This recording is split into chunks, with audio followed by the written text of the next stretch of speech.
Hello, welcome back to skill hacker academy. आज का हमारा टॉपिक है क्लास 9 के लिए नंबर सिस्टम, जिसमें हम क्लास 9 का बेसिक नंबर सिस्टम सीखेंगे कि कैसे हम नंबर सिस्टम में हमारे अलग अलग टॉपिक जाए, रेशनल नंबर हो, इरेशनल नंबर हो, रियल नंबर्स हो, होल नंबर्स हो, नेचुरल नंबर्स हो, इनको हम कैसे एलैबोरेट करें या कैसे उसको समझें। तो हमारा फर्स्ट टॉपिक स्टार्ट करते हैं नेचुरल नंबर। क्लास 9 का पहला चैप्टर है नंबर सिस्टम क्लास 9 का। सो हम स्टार्ट करते हैं पहला हमारा नेचुरल नंबर से। नेचुरल नंबर्स क्या होते हैं, नेचुरल नंबर्स को हम कैसे समझेंगे। तो नेचुरल नंबर्स हमारे 1 2 3 4 5, लाइक आप 1 2 3 4 5 and so on many mores, जहाँ तक गिनतियाँ हैं वहाँ तक के नेचुरल नंबर्स होते हैं। जितना आप गिन सकते हैं इन्फिनाइट तक, वहाँ तक सारे के सारे नेचुरल नंबर्स होते हैं। सेकंड, इसी में आता है whole number. Whole number basically हमारा ज़ीरो से स्टार्ट होता है। होल नंबर्स हमारे ज़ीरो से स्टार्ट होते हैं, 0 1 2 3 4 एंड मैनी मोर, जहाँ तक आप गिनना चाहें। ज़ीरो से होल नंबर कहाँ से स्टार्ट होते हैं बच्चों, जीरो से। थर्ड है कि इंटीजर्स दो टाइप के होते हैं हमारे पास। एक होता है पॉजिटिव इंटीजर्स, एक होता है नेगेटिव इंटीजर्स। पॉजिटिव इंटीजर्स और नेगेटिव इंटीजर्स। पॉजिटिव इंटीजर्स क्या, +1 +2 +3 +4 +5 एंड सो मैनी मोर, ये पॉजिटिव इंटीजर्स होते हैं। Negative integers -1 -2 -3 -4 and many more. Minus में जहाँ तक आप काउंट कर सकते हैं नंबर्स को, वो हमारे निगेटिव इंटीजर्स होते हैं। इंटीजर्स कितने टाइप के होते हैं, दो टाइप के। First positive integers and second negative integers.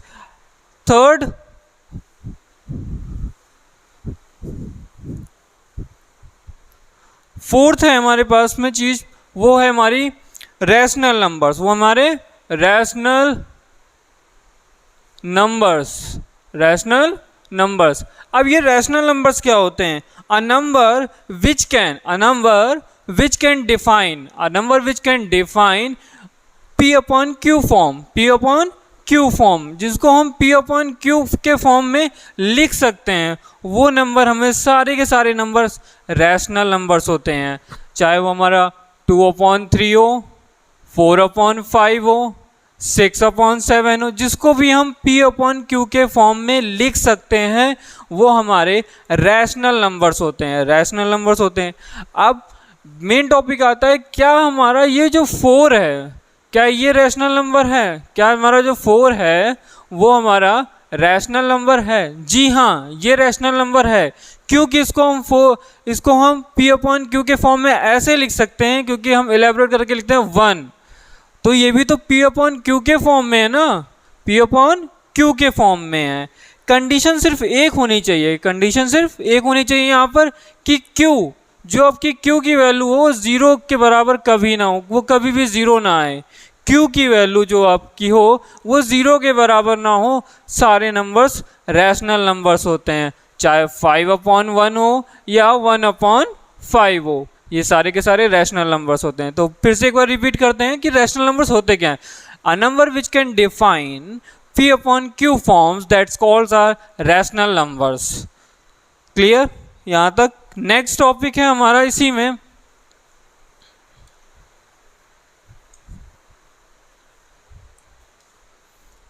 Irrational numbers. हमारे irrational numbers, a number which can not define P upon Q form, that's called irrational. जिनको हम P अपॉन Q के फॉर्म में नहीं डिफाइन कर सकते, नॉट डिफाइन, जिनको P upon Q के फॉर्म में डिफाइन नहीं कर सकते, वो सारे के सारे क्या होते हैं, हमारे इरेशनल नंबर्स होते हैं। लाइक √2, √3, √5, ये हमारे इरेशनल नंबर्स होते हैं। √13, ये हमारे इरेशनल नंबर्स होते हैं, क्योंकि इन सभी नंबर्स को हम P अपॉन Q के फॉर्म में नहीं लिख सकते हैं। कंडीशन ये एक कंडीशन है कि अंडर रूट फोर इरेशनल है? जी नहीं, ये इरेशनल फॉर्म में ये इरेशनल फॉर्म में नहीं होता है, क्योंकि इसकी जो वैल्यू होती है अंडर रूट 4 की, तो आपको पता ही होगी कि इसकी एग्जैक्ट वैल्यू होती है 2। तो ये तो हमारे या तो होल नंबर में आ जाएंगे, नेचुरल नंबर्स में आ जाएंगे, तो ये तो हमारा इरेशनल नहीं होगा। अब इसी में हम बात करते हैं, चाहे हमारा पाई हो, पाई भी तो इरेशनल नंबर्स में आ जाएगा, क्योंकि पाई की वैल्यू को अगर देखा जाए 22/7 होती है, 22/7 होती है, या इसकी एग्जैक्ट वैल्यू ऐसे लिख सकते हैं 3.17 करके। तो ये हमारे के सभी इरेशनल नंबर्स होते हैं। नेक्स्ट है हमारे पास में रियल नंबर्स। अब रियल नंबर्स क्या होते हैं? तो रियल नंबर्स की अगर हम बात करें तो it contain all numbers that rational हो या इरेशनल हो, बट जिनको हम नंबर लाइन में डिनोट कर सकते हैं, वो हमारे सभी के सभी रियल नंबर्स होते हैं। रियल नंबर्स, इसमें सभी नंबर्स आते हैं ज़्यादातर, चाहे वो हमारे रैशनल हो चाहे इरेशनल हो, ठीक है। तो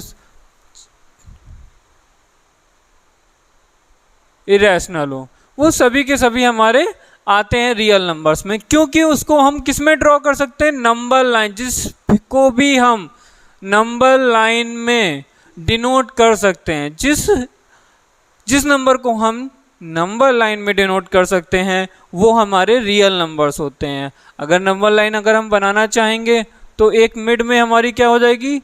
0, ठीक है। हम जब अपने जो हमारा राइट हैंड साइड होता है तो उसमें पॉजिटिव नंबर्स, जितने पॉजिटिव नंबर्स आते हैं, चाहे 1, 2, 3, 4, 5, 6 एंड मैनी मोर। इधर -1, -2, -3, -4 and many more. In numbers को हम, ये हमारे क्या थे? इंटीजर्स बोल सकते हैं ना, पॉजिटिव इंटीजर्स, नेगेटिव इंटीजर्स, या इधर हम बोल सकते हैं होल नंबर्स, नेचुरल नंबर्स। इन नंबर्स को हम नंबर लाइन में ड्रॉ कर सकते हैं, नंबर लाइन में दिखा सकते हैं, तो हमारे ये सभी नंबर रियल नंबर होते हैं। इसके बाद अगला बात करें तो हमारा नेक्स्ट टॉपिक रियल नंबर्स में ही रिलेट करेगा कि √2 को, क्वेश्चन है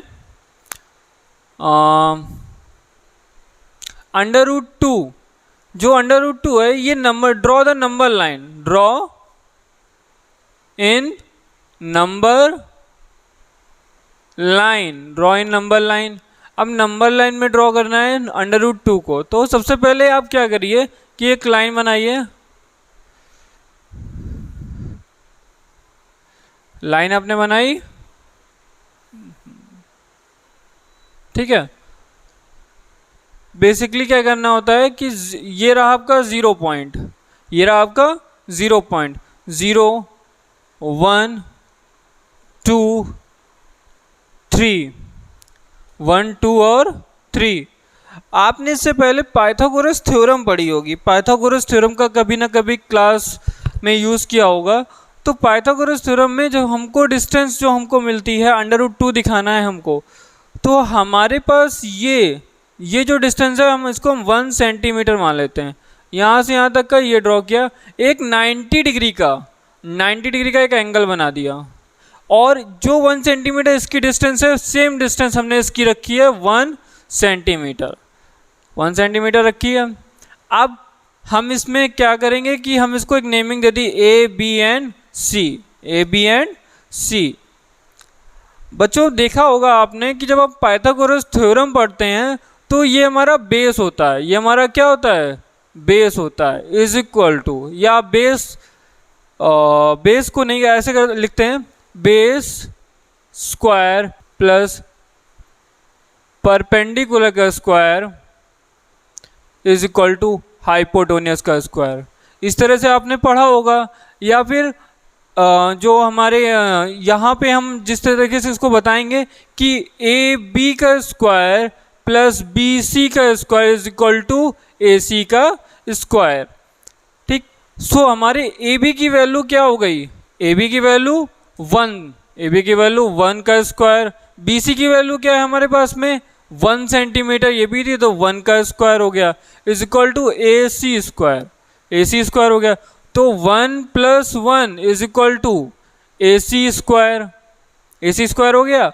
अब आप देखेंगे इसको यहाँ पे कि 1 + 1 2 is equal to a c square. जैसे ही हम a c is equal to, जैसे ही यहाँ से स्क्वायर आप यहाँ से स्क्वायर हटाते हैं वैसे ही अंडर रूट यहाँ पे लग जाता है, यानी कि ए सी की वैल्यू कितनी आ गई √2। तो √2 को भी हम नंबर लाइन में ड्रॉ कर सकते हैं, √2 को भी हम नंबर लाइन में ड्रॉ कर सकते हैं। इससे हमें ये पता चलता है कि जितने भी नंबर हो, चाहे रैशनल हो या इरेशनल हो, जिन नंबर्स को हम नंबर लाइन में ड्रॉ कर सकते हैं उनको हम बोलते हैं रियल नंबर्स, उनको हम क्या बोलते हैं, रियल नंबर्स। नेक्स्ट क्वेश्चन है हमारा find the rational numbers, find the rational numbers. Question लिखता हूँ, find the rational numbers 3/5 and 4/5। अब इसके बीच में कितने रैशनल नंबर्स आपको निकालने हैं, इसके बीच में आपको 5 रैशनल नंबर्स निकालने हैं। कितने निकालने हैं, 5 रैशनल नंबर्स। बेसिकली हम ये देखते हैं कि ये दोनों नंबर्स मैंने लिखे यहाँ पे 3/5 और 4/5। 4/5 लिखने के बाद हम देखते हैं कि इन दोनों के डिनोमिनेटर क्या हैं, बराबर हैं, इन दोनों के डिनोमिनेटर बराबर हैं। सो हमारे पास में एक चॉइस होती है कि 3/5 लिखा मैंने, इधर लिखा 4/5। इन दोनों के बीच में इतना डिफरेंस होना चाहिए कि इसको मैंने क्या किया कि 6 से ऊपर और नीचे, यानी कि न्यूमरेटर में और डिनोमिनेटर में 6 से मल्टीप्लाई कर दिया। यहाँ भी 6 से मल्टीप्लाई और यहाँ पे भी 6, सेम पोजीशन पे हमने सेम काम किया है, 6 से मल्टीप्लाई अपॉन में 6 से मल्टीप्लाई। तो 6 3 18 अपॉन में 30, और ये कितना हो गया, ये कितना इसका आंसर आएगा 24 अपॉन में 30। 24 अपॉन में हमको कितने निकालने थे, यहाँ पे 5 रैशनल नंबर्स निकालने हैं। अब देखिए यहाँ पे हमको 18, 19/30, 20/30, 21/30, 22/30, 23/30, 24/30। हमको कितने इरेशनल नंबर मिल गए, 1 2 3 4 5 6 7 इरेशनल नंबर्स मिल गए। किसके बीच में, 3/5 और 4/5 के बीच में 7 रैशनल नंबर्स हमको यहाँ पर मिल गए हैं। यहाँ तक आई थिंक आपको क्लियर हो गया होगा। कोई भी डाउट हो तो आप कमेंट बॉक्स में मेंशन कर सकते हैं।